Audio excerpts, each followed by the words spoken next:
ជំរាបសួរពុកម៉ែបងប្អូនទាំងអស់គ្នាខ្ញុំបាទយូហិនថ្ងៃនេះវិលត្រឡប់មកជួបជាមួយនឹងពុកម៉ែបងប្អូនម្ដងទៀតហើយថ្ងៃនេះផងដែរយើងនឹងមករៀន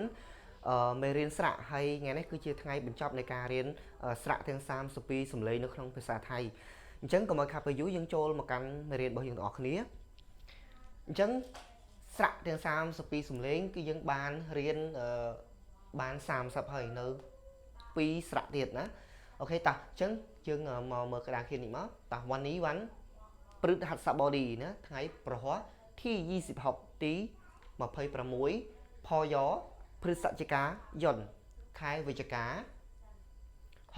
63ពុទ្ធសករាជ63មកពាក្យថាពុទ្ធសករាជ2563ខស20អញ្ចឹងគ្រិស្តសករាជ2020អញ្ចឹងខសមកពាក្យថាគ្រិស្តសករាជណាคืน11ค่ำแปลมาថា11កើតเดือนอ้ายខែមករាពីឈួតឆ្នាំជូតអញ្ចឹងលេខ5គឺយើងតំណាងឲ្យវ៉ាន់พฤหัสบดีលេខ11ខាងលើគឺคืน11ค่ำហើយលេខ1នេះគឺเดือนอ้ายណាខែមករាតោះអញ្ចឹងសារៈយើងអានថាសារៈแปลมาថាស្រៈអញ្ចឹងថ្ងៃនេះគឺចប់សារៈนะครับអញ្ចឹងថ្ងៃនេះយើងបញ្ចប់ស្រៈអូខេតោះអញ្ចឹងនៅសល់តែស្រៈ2ទៀតទេដែលយើងនឹងបញ្ចប់នៅក្នុងមេរៀនស្រៈរបស់យើងតោះអញ្ចឹងអានេះគឺមានឈ្មោះថាសារៈអៃណាសារៈអៃគឺសារៈអៃម៉ៃម៉ាឡាយណាសារៈអៃម៉ៃម៉ាឡាយសារៈអៃនៅក្នុងភាសាថៃមាន2មានសារៈអៃម៉ៃម៉ាឡាយនិងសារៈអៃម៉ៃមួនដែលយើងទៅតែនឹងរៀនហើយពីវីដេអូមុនអូខេអញ្ចឹងនេះសារៈអៃមួយទៀតសារៈអោណាសារៈអោបើខ្មែរយើងសរសេរបែបនេះស្តៀងសារៈអោណាស្តៀងស្រៈអោតែសារៈអោទេណាក្នុងភាសាថៃមានឈ្មោះថាសារៈអោអូខេអញ្ចឹងថ្ងៃនេះយើងរៀនតែពីស្រៈទេហើយយើងបញ្ចប់អៃអោចុងក្រោយគេតោះអញ្ចឹងសារៈអៃគឺជាស្រៈដែលស្ថិតនៅក្នុងក្រុមស្រៈសំឡេងខ្លីដល់ពេលដែលយើងអានស្រៈហ្នឹងគឺវាមានសូរខ្លីអៃសារៈអោក៏ដូចគ្នាគឺជាស្រៈដែលស្ថិតនៅក្នុងក្រុមស្រៈសំឡេងវែងអូខេសំទោសសំឡេងខ្លីដូចគ្នាដែរអញ្ចឹងមានន័យថាស្រៈពីរហ្នឹងគឺស្ថិតនៅក្នុងក្រុមតែមួយទេ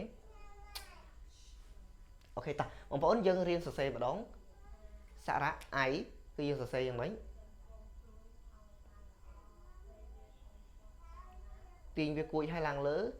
ចុះមកក្រោមបានបត់បែបនេះគឺសារៈអៃហើយព្យញ្ជនៈគឺយើងសរសេរនៅខាងក្រៅកន្លែងនេះអូខេបែបហ្នឹងមកអូខេសារៈអៃបងប្អូនអាចចេះសរសេរបានអូខេសារៈអៃសេបែបហ្នឹងចុះបងប្អូនអាចហ្វឹកហាត់សរសេរអូខេបែបហ្នឹងសារៈអៃអញ្ចឹងសារៈអៃគឺមានរូបរាងបែបហ្នឹងអូខេอีกตัวนึงครับសារៈអោ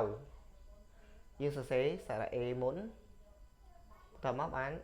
សារៈ A ហើយព្យញ្ជនៈគឺគេសរសេរនៅចំកណ្ដាលនៃស្រៈអោម្ដងទៀត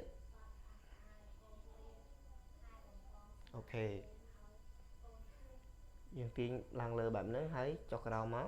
នោះគឺសារៈអោអញ្ចឹងសង្ឃឹមថាបងប្អូនអាចហ្វឹកហាត់សរសេរបានដោយខ្លួនឯងអញ្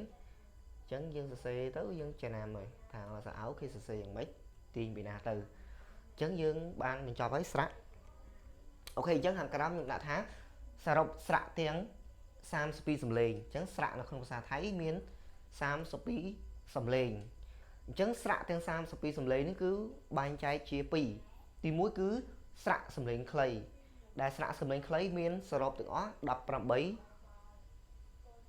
សំឡេងណាស្រៈមាន18ស្រៈខ្លីចំពោះស្រៈសំឡេងវែងគឺមាន14អញ្ចឹងស្រៈខ្លីមាន18ស្រៈវែង14បូកចូលគ្នាឡើង32ហើយបងប្អូនអាចទៅមើលវីដេអូចាស់ៗហើយសរុបស្រៈដែលយើងបានរៀនស្រៈណាស្ថិតនៅក្នុងក្រុមស្រៈសំឡេងណាហើយស្រៈណាស្ថិតនៅក្នុងក្រុមស្រៈសំឡេងណាអញ្ចឹងសរុបមកគ្រប់32នឹងពិតប្រាកដឬក៏អត់អញ្ចឹងណាអូខេអញ្ចឹង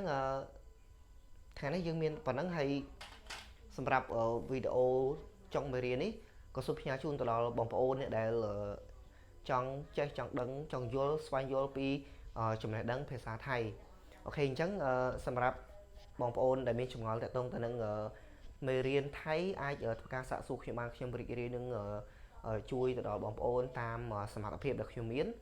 ហើយនៅពេលដែលយើងចប់ជញ្ជាក់ហើយចប់ស្រាក់ហើយយើងនឹងរៀនអំពីការប្រកបយើងរៀនអំពីសំឡេងនៃភាសាថៃបន្ថែមទៀតវណ្ណយុគវាមានអីខ្លះសំឡេងវណ្ណយុគវាមានអីខ្លះអញ្ចឹងយើងរៀនប្រកបទៅយូរទៅយើងអាចនឹងហាត់អានបានដោយខ្លួនឯងរៀនប្រកបអានបានដោយខ្លួនឯងអូខេថ្ងៃនេះខ្ញុំមានតែប៉ុណ្្នឹងទេហើយ